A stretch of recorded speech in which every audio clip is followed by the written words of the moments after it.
వి gold trusted gold buyers తాకట్టులో ఉన్న బంగారాన్ని విడిపించి ఈ రోజు ఉన్న మార్కెట్ ధరకే కొనబడును. మరిన్ని వివరాలకు సంప్రదించండి 7771077720. 3 రోజుల క్రితం జరిగిన సంఘటన ఎస్ఎల్బిసి టన్నులో ఎంతో విషాదకరమైన కాదు, దిగ్భ్రాంతికరమైన మమ్మల్ని అందరినీ కూడా కలిసివేసింది. తెలంగాణ ప్రజలనే కాదు, మొత్తం భారతదేశం ప్రజల్లో కూడా. ఎందుకంటే ఇలాంటి టన్నులు ప్రపంచంలో ఎక్కడా లేదు. 43 కిలోమీటర్లు ఎక్కడ ఓపెనింగ్ లేకుండా 3 లక్షల ఎకరాలకు గ్రావిటీ ద్వారా నీళ్లు ఇచ్చుకుంటూ ఫుల్ లెవెల్ కెపాసిటీ అయితే 6000 క్యూసెక్స్, ఫుల్ కెపాసిటీ అయితే 4 లక్షల ఎకరాలు ఇచ్చుకుంటూ దేవరకొండ, పెద్దవరతో పాటు నల్గొండ, నగరికల్ కాన్ఫరెన్స్ వరకు నీళ్ళు సాగునీరుతో పాటు ఫ్లోరైడ్ మొత్తం మాయం చేస్తూ ఎప్పుడు గ్రావిటీతో నడిచే ప్రాజెక్టు మా కలల ప్రాజెక్టు. ఈ ఇన్సిడెంట్ ఇప్పటి వరకు దాదాపు 9.5 కిలోమీటర్లు మాత్రమే మిగిలింది. ఏ ఒక్క చిన్న ఇన్సిడెంట్ జరగకుండా జయప్రకాష్ రాబిన్స్ అనే పెద్ద కంపెనీ చేపట్టడం ఎక్కడ కూడా ఒక సంఘటన జరగలేదు. అని ఇంత పెద్ద సంఘటన ఒకటేసారి జరగగానే నిజంగా కూడా అందరం కూడా బాధపడుతూ మాది ఒకటే కోరిక, మాది ఒకటే, మేము దేవుని ప్రార్థించేది ఒకటే.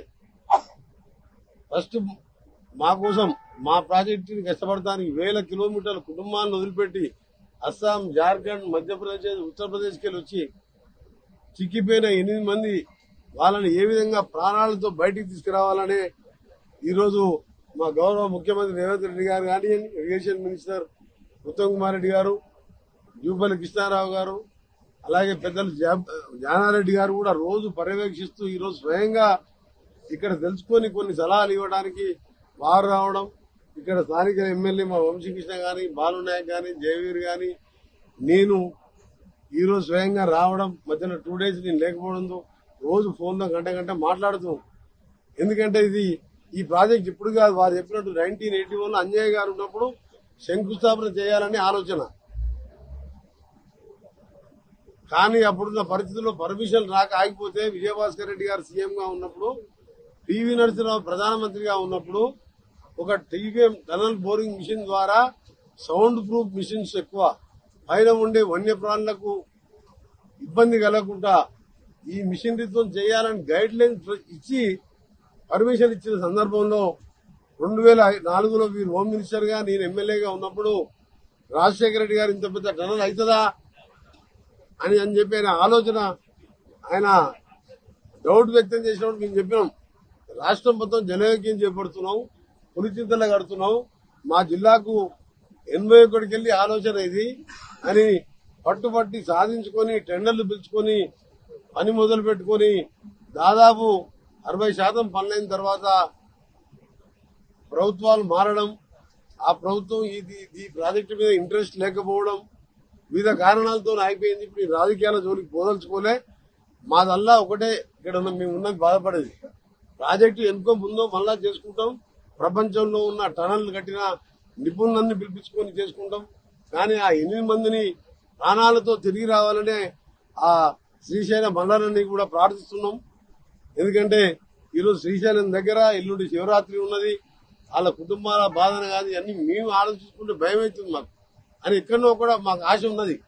కొన్ని సంఘటనల్లో ఉత్తరాఖండ్ లో 41 మంది 17 రోజులకు బయటకు వచ్చారు.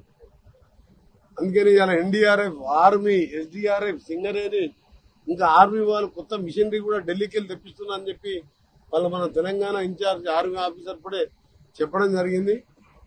మేము ఒకటే కోరుకుంటున్నాం, తప్పకుండా వీళ్ళు ఇప్పుడు కూడా రెస్క్యూ టీం లోపల ఒకటి ఉన్నది.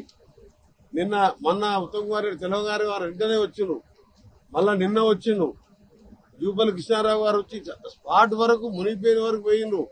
ఇవాళ మేమందరం ఇంక్లూడింగ్ మా పెద్ద మనిషి జానారెడ్డి గారితో సహా వచ్చి ఇవాళ ఇక్కడ ఉండి మేము వాళ్ళని డిస్టర్బ్ చేయదలుచుకోలేదు.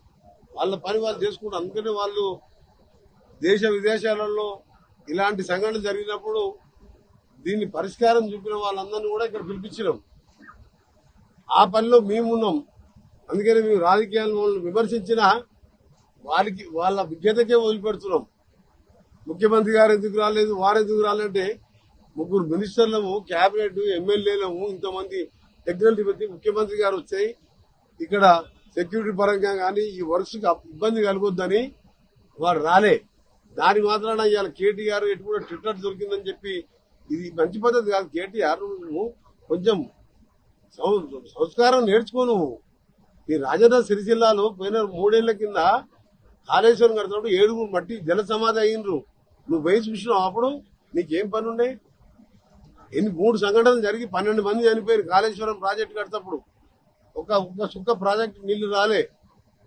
2 లక్షల కోట్లు పోయి. మేము విమర్శించదలుచుకోలే. కానీ నువ్వు ట్విట్టర్లో పెట్టి పేపర్ స్టేట్లు టీవీలలో ముఖ్యమంత్రి గారు ఎమ్మెల్సీ ఎన్నికల ప్రచారం పోయినని. వాళ్ళ ప్రచారం కాదు. ముఖ్యమంత్రి గారు మీకు తెలుసు 15 నెలలకెళ్ళి 24 గంటలు ఏ చిన్న ప్రోగ్రాం ఉన్నా పిలవగానే వస్తాడు. మీ నాయనలాగా 15 నెలలు ప్రతిపక్ష నాయకుల ఫామ్ హౌస్ లో పండుకోలే, 10 ఏళ్ళు ముఖ్యమంత్రిగా ఫామ్ హౌస్ లో పండుకోలే. కానీ ఈ రోజు వర్క్స్ డిస్టర్బ్ అవుతుంది, రెస్క్యూ టీమ్స్ ఉన్నాయి అని మమ్మల్ని పంపించి మేము ఇక్కడ ఉండి మేము అన్ని చూసుకోవడానికి ఇక్కడ ఉన్నాం. కానీ మీరు సంస్కారం నేర్చుకోరు. ఎప్పుడు కూడా మీరు విమర్శించాలంటే మస్తున్నాయి. ఈయన ముఖ్యమంత్రి అయిన 3వ నెలలో జూలైలో ప్రగతి భవన్ లో ఉంటే పక్కకు మాసాయిపేట తూపురాన్లో ఆయన కాన్సెన్స్ గజ్వేల్ ఎమ్మెల్యే 26 మంది పసిపిల్లలు 6-7 సంవత్సరాలు ట్రైన్ కింద పడి మాంసం ముద్దలైతే ఫామ్ హౌస్ కు 2 నిమిషాల దూరం. అడుగు మీ నాయనని అడుగు, ఎందుకు నీకు సంస్కారం లేదు, ఎందుకు పోయి పిల్లల తల్లిదండ్రులకు ధైర్యం చెప్పలేదని. కొండగట్టు ఆంజనేయ స్వామి బస్ కింద పడి 66 మంది చనిపోతే నువ్వు, నీ కొడుకు, నీ బిడ్డ, నీ అల్లుడు, మీ చెల్లె పోయి రాజకీయాలు ఇన్సిడెంట్ అయినప్పుడు అక్కడ అధికారులకు, రెస్క్యూ టీంలకు వాళ్ళకు సేవలు అందించడానికి ఇబ్బంది లేకుండా ఈ సెక్యూరిటీ పేరు మీద పోలీసులు అడా ఉండొద్దని ముఖ్యమంత్రి గారు రాలే. అయినా మేమందరం కూడా గవర్నమెంట్ లో ఇచ్చుకుంటూ మాకు తోచిన సలహాలే కాదు, ప్రపంచంలో ఇలాంటి సంఘటనలు జరిగిన వాళ్ళందరినీ కూడా పిలిచే పనులు ఉన్నాం. అమెరికాకు చెందిన రాబిన్స్ కంపెనీ వాళ్ళకు కూడా ఇప్పుడే నేను మాట్లాడినా.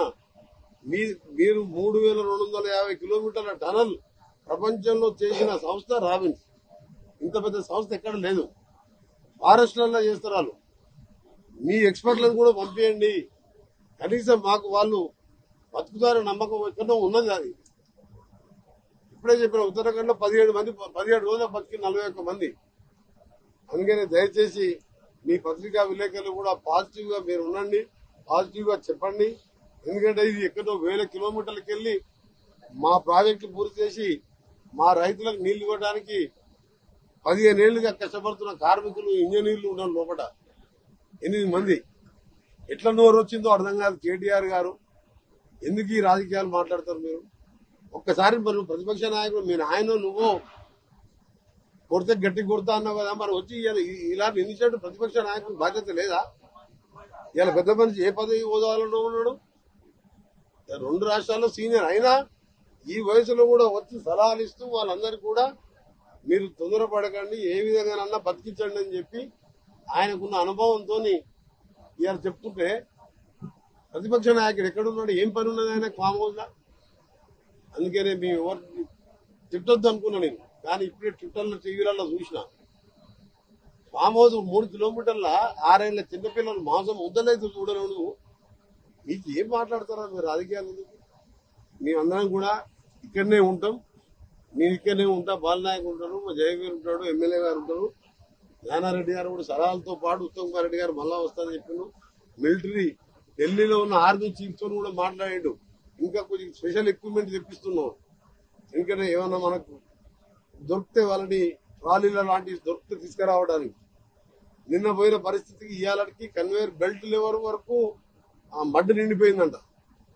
నిన్న అది మడ్డు ఆ బెల్ట్ లెవెల్ కింద ఉంటే దాని మీద నడుచుకుంటూ పోయిన కిషన్రావు గారు 2 కిలోమీటర్లు. కానీ ఇవాళ బెల్ట్ కూడా మునిగిపోయిందని పొద్దున పోయిన టీం చెప్పాను. ఇప్పుడు ఒక టీం జోపుడికి పోయింది. ఆ టీం బయటకు వచ్చిన తర్వాత మాకు మళ్ళా ఎక్స్ప్లెయిన్ చేస్తారు. ఆ తర్వాత నేను కూడా పోవాలని ఆలోచించి ఏ విధంగా చేయాలో ఆలోచిస్తున్నాం. మీరందరూ కూడా సహకరించాలని విజ్ఞప్తి. ఇక్కడ ఎవరు కూడా వర్క్ చేసే టీం డిస్టర్బ్ చేయొద్దు. రాజకీయాలు మా ప్రతిపక్ష నాయకులకు కూడా చెప్తున్నాం, మీకు వస్తే మీరు కూడా వచ్చి మా కుటుంబాలకు ధైర్యాన్ని ఇవ్వండి. అందరం ఉన్నాం, అందరం దేవుని ప్రార్థిద్దాం, వాళ్ళు బతికి రావాలనే కోరుకుంటున్నాం. మరిన్ని వీడియోస్ కోసం ఛానల్ ని సబ్స్క్రైబ్ చేయండి. లేటెస్ట్ అప్డేట్స్ కోసం వాట్సాప్ ఛానల్ ని ఫాలో అవ్వండి. ఆ లింక్ డిస్క్రిప్షన్ లో ఉంది.